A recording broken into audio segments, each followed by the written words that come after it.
નમસ્કાર. આજે હું બનાવું છું કાચા બટાકા અને વટાણાનો એકદમ ટેસ્ટી નાસ્તો. તો એના માટે મેં મોટી સાઈઝના 2 બટાકા છોલીને લઈ લીધા છે. 1 વાડકી ફ્રેશ વટાણા લઈ લીધા છે. હવે આ રીતે છોલી અને પાણીમાં રાખવાનું છે, જેનાથી કાળા ના પડી જાય. અને બટાકાને છીણીમાં છીણી લેવાના છે, અને એ છીણ પણ આપણે પાણીમાં જ રાખવાનું છે. અને છીણને 2-3 પાણીથી ધોઈ નાખવાનું છે.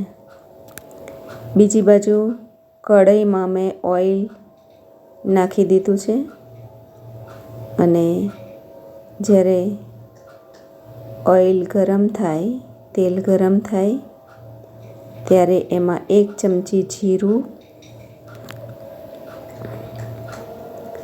ચપટી હિંગ અને થોડું પાણી નાખી દીધું છે. હવે એ પાણીમાં આદું અને મરચાંની પેસ્ટ, રેડ ચીલી ફ્લેક્સ,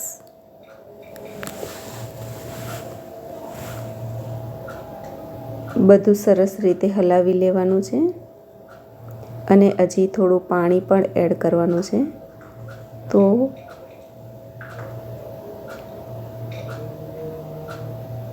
2 વાડકી જેટલું પાણી એડ કરી લીધું છે, અને 3 ચમચી સફેદ તલ એડ કરી લીધા છે.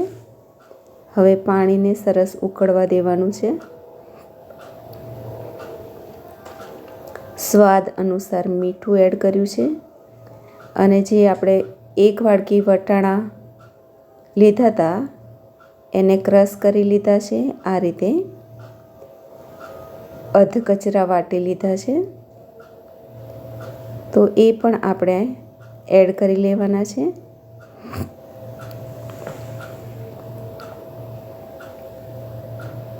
સરસ ઉકળવા લાગ્યું છે.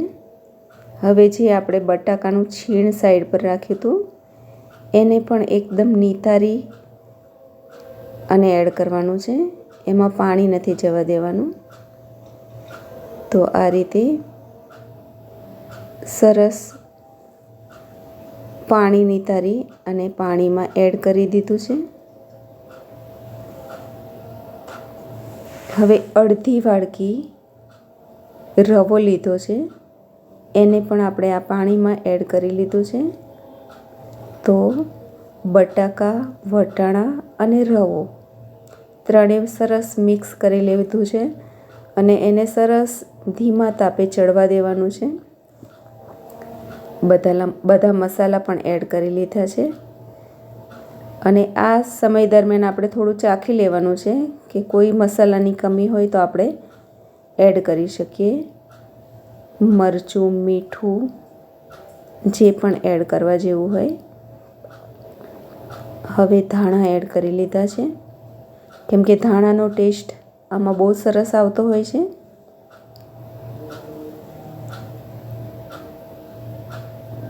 તો આ બધું સરસ રીતે ચડી જવા દેવાનું છે.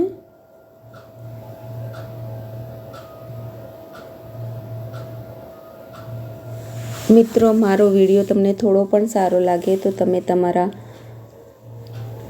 ગ્રુપમાં શેર કરો, મારી ચેનલને સબસ્ક્રાઈબ કરો, લાઈક, કોમેન્ટ કરો. તો આ રીતે થાળીના પાછળના ભાગમાં ઓઇલ લગાવી દીધું છે, અને આ જે આપણે માવો તૈયાર કર્યો છે એને થાળી ઉપર ઠારી દેવાનો છે. આપણને જે સાઈઝ જોઈતી હોય એ રીતે જાડું યા તો પાતળું આ રીતે ઠારી અને કાપા કરી લેવાના છે.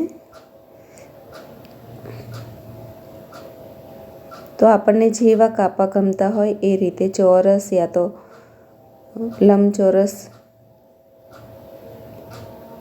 આપણી રીતે કટિંગ કરી લેવાનું છે. થોડું ઠરી જાય એટલે હવે આ રીતે પીસ કાઢી લેવાના છે અને આપણે ડીપ ફ્રાય નથી કરવાનું, સેલો ફ્રાય કરવાનું છે.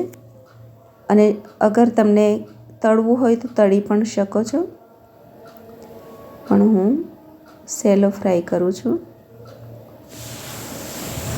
તો થોડું ઓઇલ નોનસ્ટિક કઢાઈમાં લગાવી અને આ રીતે જેટલા પીસમાં એટલા નાખી દીધા છે. હવે આ રીતે વચ્ચેના ભાગને પણ આપણે સરસ ફ્રાય કરી લેવાનો છે. તો બંને સાઈડ સરસ આ રીતે કલર ચેન્જ થઈ જાય ત્યારે આપણે એને પ્લેટમાં કાઢી લેવાનું છે. અને આપણે બીજી વાર પણ આ રીતે મૂકી દેવાનું છે. તો તૈયાર છે ગરમા ગરમ નાસ્તો ટામેટાની ચટણીની સાથે. Thank you.